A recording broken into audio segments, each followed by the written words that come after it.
అదే 4 దశాబ్దాల కాలం కాంగ్రెస్ పార్టీ సేవలో, కాంగ్రెస్ పార్టీ నిర్మాణంలో నేను పాటుపడితే ఆ చివరి దక్కింది అయింది.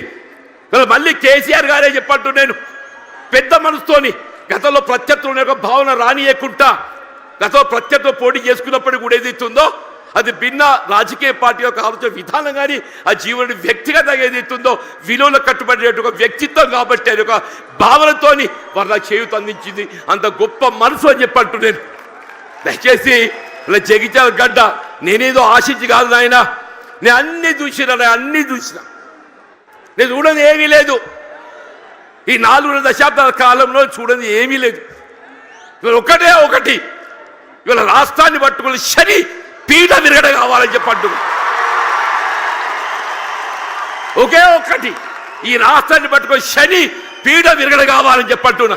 ఆ శని పీఠ విరగడ కావడానికి కొరకు ఏదైతుందో కేవలం కేసీఆర్ గారి యొక్క నాయకత్వంతో మాత్రమే సాధ్యమవుతుంది. ఒక భావనతో ఏదైతుందో ఇవాళ నేను కేసీఆర్ గారి యొక్క నాయకత్వంలో బీఆర్ఎస్ పార్టీ చేరదొరుకుతుందని చెప్పంటు.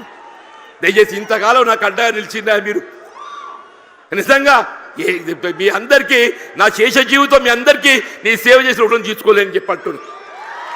వీళ్ళ కేసీఆర్ గారి యొక్క నాయకత్వంలో వీళ్ళ ఉమ్మడి కరీంనగర్ జిల్లానే కాదు యావత్ తెలంగాణ రాష్ట్రంలో గులాబీ జెండా ఎగరవేయటమే మనందరూ ఒక లక్ష్యంగా మనం ముందు పోవాలని చెప్పంటున్నా. రాబోయే కాలం 119 స్థానాలు ఉంటే ఎన్ని ఉంటాయో తెలియదు, కానీ ఎన్ని స్థానాలు ఉన్నా అని ఉమ్మడి రాష్ట్రంలో కాంగ్రెస్ పరిస్థితి ఏ విధంగా మారిందో రేపు రాబోయే శాసన ఎన్నికల్లో మీకు 94 ఉప ఎన్నికల్లో కాంగ్రెస్ పార్టీ పరిస్థితి కంటే ఇక దీనంగా తయారైపోతుందని చెప్పకుండా మనం చూస్తామని చెప్పంటాం. ఇట్ వాజ్ నాట్ బట్ 10% అన్నా, ఇట్ వాజ్ నాట్ బట్ 10% అని చెప్పంటున్నా. ఇవాళ పరిస్థితి కూడా ఏదైతుందో రాబోయే కాలంలో ఇవాళ ప్రజాభిప్రాయం ఎవరైనా ప్రజాభిప్రాయానికి అనుగుణంగా పనిచేయాలి. రేపు ప్రజాభిప్రాయానికి అనుగుణంగా ఏదైతుందో కేసీఆర్ గారి యొక్క నాయకత్వం పనిచేయాలి. వాళ్ళు ఎప్పటికైనా ఒకటి కోరుకుంటుంది, అరే ఇంత మంచోని నేను విడిచిపెట్టుండే ఏందే, అరే నిజంగా ఆలోచిస్తే కూడా ఆశ్చర్యం కలుగుతుందా? ఆయన నాకే పగోడు కాదు, మేము గతంలో కలిసి ప్రయాణం చేసినాం. వారి జీవితం విద్యార్థి దశలో ఏదైతుందో ఇదే జగిత్యాల అంగడి బజార్లో గడిపిందని చెప్పి అంటున్నా.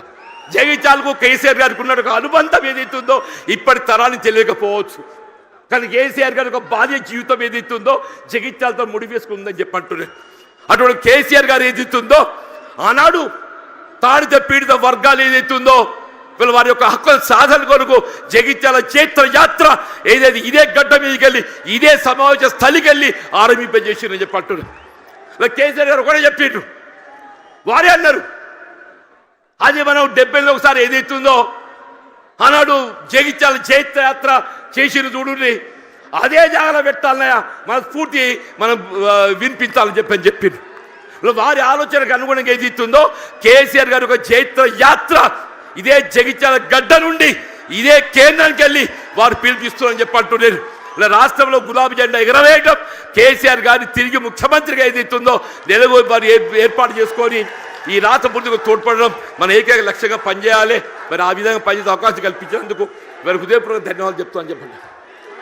వాస్తవంగా ఏదైతుందో కేటీఆర్ గారు హరీష్ రావు గారు వాళ్ళు రావాల్సిందే, వారికి వేరే బాధ్యత అప్పగించడంతో మరి కేటీఆర్ గారు హరీష్ రావు గారు రాలేకపోయిండ్రు.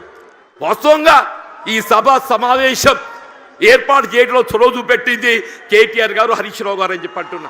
కేసీఆర్ గారి యొక్క ఆలోచన విధానానికి అనుగుణంగా దీన్ని రూపకల్పన చేసింది కేటీఆర్ గారు హరీష్ రావు గారు అని చెప్పి అంటున్నా. మీరు ఏదైనా కానీ నేను ఎక్కువగా అంటే ఎందుకంటే మీ అందరికీ కేసీఆర్ గారిని వినాలని ఉందా? అందరూ అనుకుంటూ వీడైందో నడవ ఎంతసేపు నిలబడతారని చెప్పని. ఇప్పుడు జీవన్ రెడ్డిని ఎప్పుడు చూసినాడో ఇటు కొత్త కాదు కదనే, నేను పేరు ఇంటికెళ్ళి నల్లగున్నప్పటికీ చూసిదా మొత్తం ఎంటికలు అన్నీ నెరిసినయ్యాలి, ఒక్క నల్లెటిగా దొరకదట్లేదు అన్నట్టు. అటువంటి జీవన్ రెడ్డి గురించి ఏదైతుందో వీళ్ళు ఇక్కడ తెలియని పౌరులు లేడు. జగిత్యాల గడ్డతో నాకున్న అనుబంధం అలాంటిది, ఆత్మీయత అలాంటిది అని చెప్పి అంటున్నా. నా భావి జీవితం శేష జీవితం ఏదైతుందో కేసీఆర్ యొక్క నాయకత్వం లోపల తిరిగి ఏదైతుందో బీఆర్ఎస్ పార్టీ ప్రభుత్వం అధికారం రావటం ఏకైక లక్ష్యంగా ఏదైతుందో మన అంతా నడుము బిగించాలని చెప్పి కోరుతూ నేను సెలవు తీసుకుంటున్నా. జై హింద్, జై తెలంగాణ, జై తెలంగాణ, జై తెలంగాణ. కేసీఆర్ గారి యొక్క నాయకత్వం, కేసీఆర్ గారి యొక్క నాయకత్వం, కేసీఆర్ గారి యొక్క నాయకత్వం. Thank you.